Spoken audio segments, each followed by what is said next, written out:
Salam alaikum et bienvenue dans cette nouvelle vidéo de l'Open Hardware Algérie où il sera question d'un sujet des plus intéressants et dont tout le monde parle actuellement sur la toile.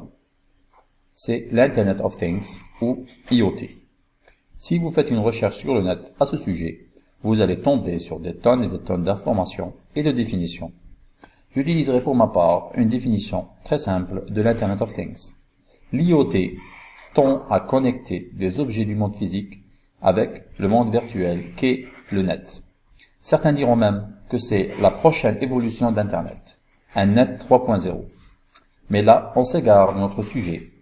Dans cette vidéo, nous allons vous montrer comment pouvoir commander les pins GPRO de notre Raspberry via le réseau grâce à un browser web, ce qui va nous ouvrir les portes vers la concrétisation et la construction de projets Internet of Things. L'outil qui va nous permettre de commander les pins GPRO est une application développée par Eric Ptake qui s'appelle WebIoP. C'est un framework Internet of Things qui est disponible sur la page https://code.google.com/p/WebIoP. Vous trouverez sur cette page des informations et tutoriaux pour utiliser efficacement cet outil. Premièrement, il nous faut installer l'outil et cela sur notre Raspberry Pi.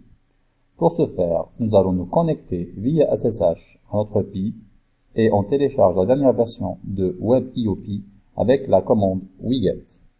Je mettrai le lien concernant le téléchargement dans le commentaire de la vidéo. On récupère alors une archive qu'il faudra décompacter avec l'outil tar.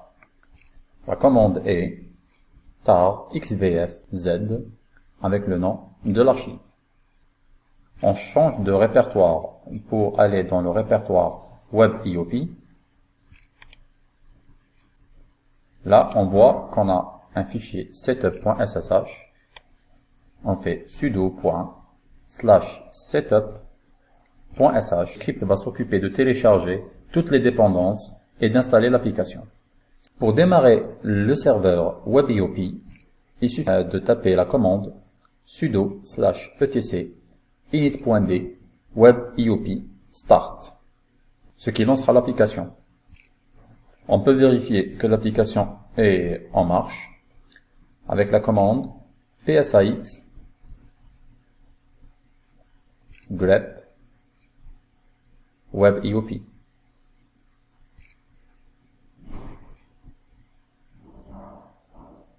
Comme vous pouvez le voir, l'application est en marche. Nous revoilà sur un autre PC sur mon réseau. J'ouvre un browser web. Je me connecte sur l'adresse IP de ma Raspberry Pi, dans mon cas 192.168.1.2. Je me connecte sur le port 8000. Il y a une vérification de sécurité. L'utilisateur est WebIoP et le mot de passe est Raspberry.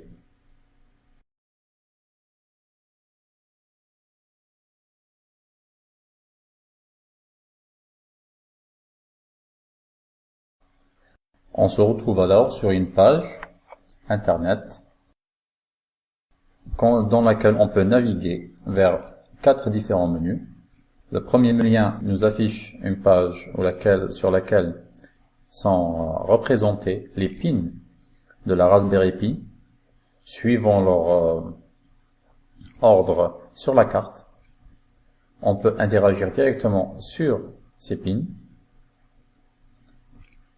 Le deuxième lien nous donne une autre représentation sous forme de liste, un peu plus simple et lisible.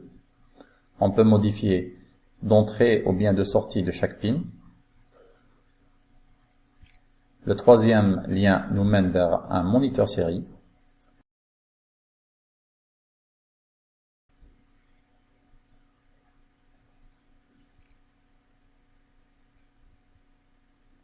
Et le quatrième lien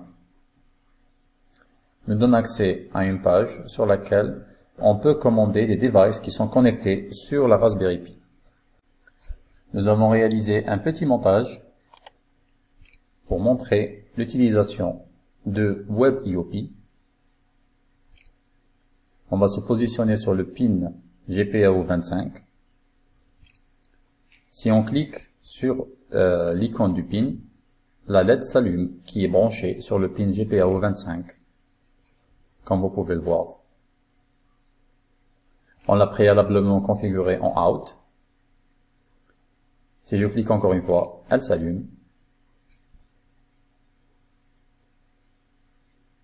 Si je clique encore une fois, elle s'éteint.